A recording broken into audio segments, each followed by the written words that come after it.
Баршаңызға қайырлы күн достар. Бүгін сіздермен өте дәмді банофи пай деп аталатын пирогтың рецептімен бөлісемін. Ең алдымен үгітілмелі қамырын дайындап аламыз. Ол үшін ыдысымызға бөлме температурасындағы жұмсақ сары майымызды саламыз. Үстіне қант және бір шымшым тұзымызды қосып, жақсылап араластырамыз.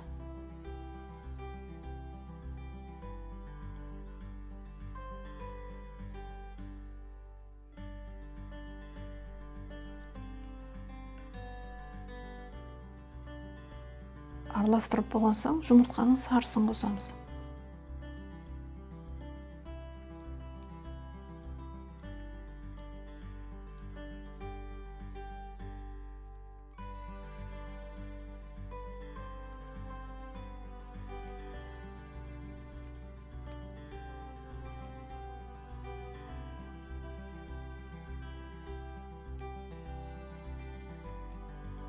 Енді ұн қопсытқыш және ұнымызды қосып, жұмсақ қамыр илейміз.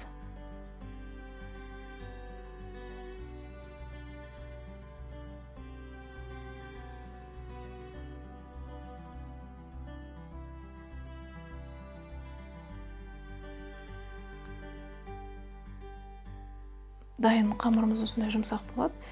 Енді пакетке немесе пленкаға салып, мұздатқышқа демалуға жарты сағатқа салып қоямыз.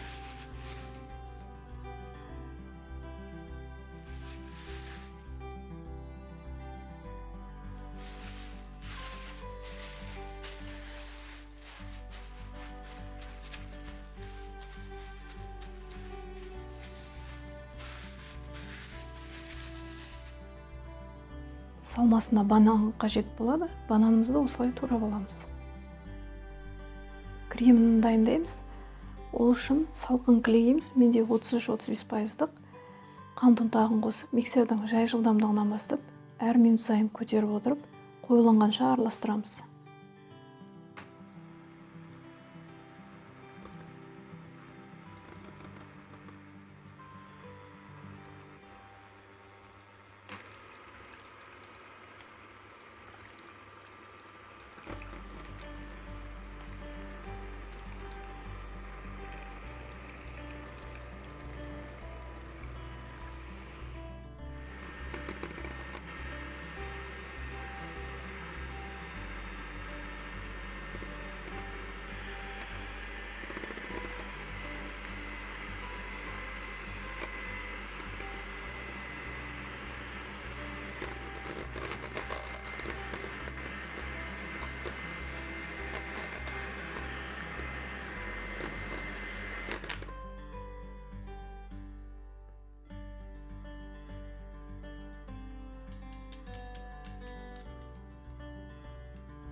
Креміміз дайын болды. Енді қалаған насадкаңызды қолданып, кондитерлік қапшыққа кремімізді салып дайындап аламыз.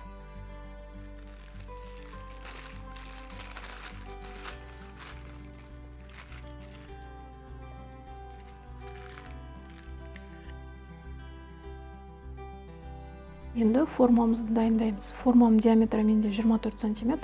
Астына пергамент қағазын төсеп, мұздатқыштағы қамырымызды шығарып, бірінші жайып аламыз, салуға оңай болу үшін. Сосын формамызға саламыз.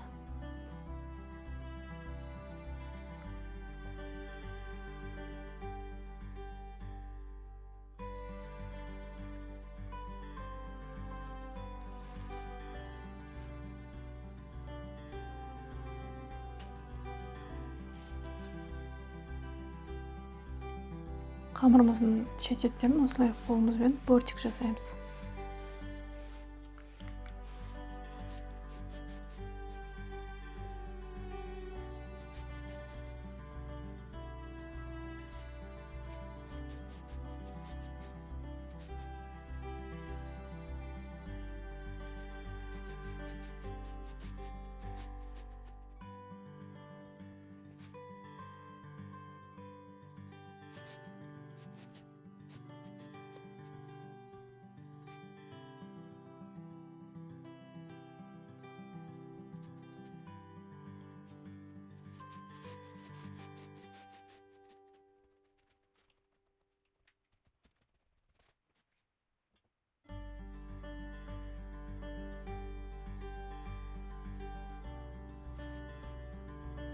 формамызға қамырымызды осылай салып болдық.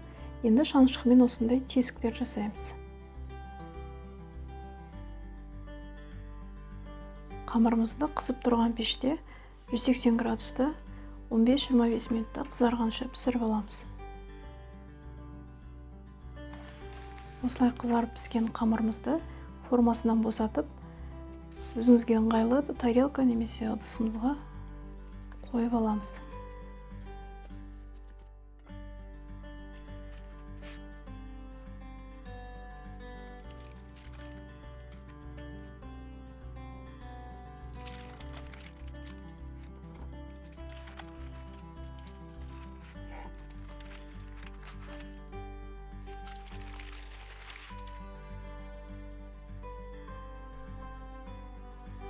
Жылы пирогымыздың үстіне қайнатылған сүтімізді, яғни вареная сгущенкамызды жағып шығамыз.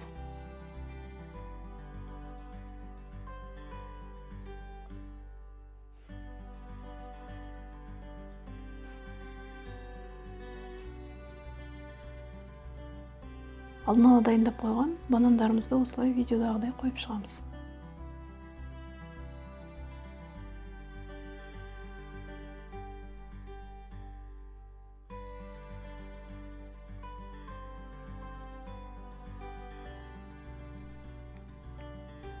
Қалауыңызша әсемдеп, кремімізді құйып шығамыз.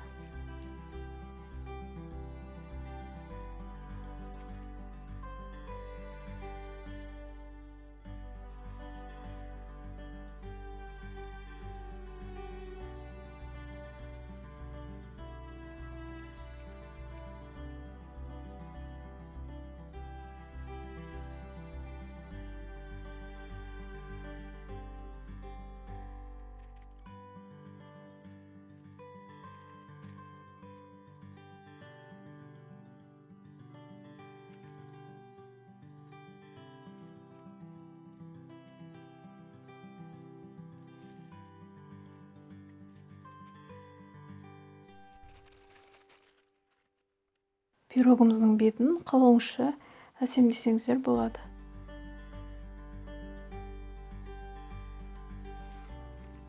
Классикалық рецептте бетіне какао ұнтағын түгел сеуіп шығады. Маған какао онша ұнамағандықтан осылай ортасына какао сеуіп, жан-жағына кондитерлік дүкеннен алған шоколадымды сеуіп шықтым.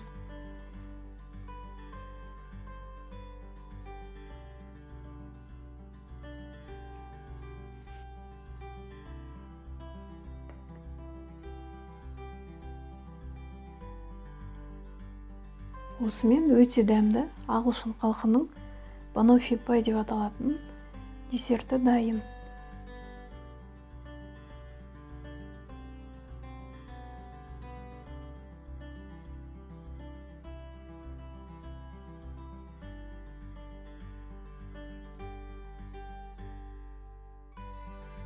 Видео рецепт ұнаса, лайк басып, пікір қалдырыңыздар. Сіздермен болған Әсел, келесі видеода кездескенше.